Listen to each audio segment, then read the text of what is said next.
Britain's favourite buildings, all sizes, all shapes and every vintage. But with one thing in common, many of them are listed, protected for future generations. That listed status normally applies to some of our most beautiful historic buildings.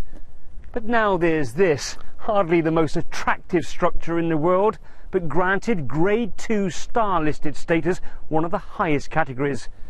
Not clearly because of its appearance, but because of its history.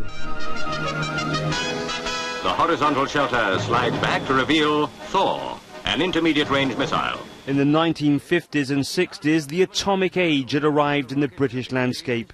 American nuclear missiles based here, pointing towards the Soviet Union, ready to fire, ready to inflict unimaginable carnage. We are standing now where the missile head would have lain on its transporter erector. Group Captain Peter Rogers needs no persuading that this corner of RAF North Luffenham deserves its new listed status. He's a veteran of the Thor missile programme. You tried not to think about it. You knew perfectly well if you got your missiles underway, there was going to be perhaps 5 or 10 minutes before theirs came and hit you.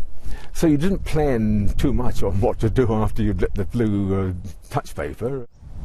Hard to imagine that exactly 50 years ago the Cuban Missile Crisis had this place on the highest state of alert. An historic moment, an historic place, and now one guaranteed to be preserved. Jeremy Cook, BBC News, Rutland.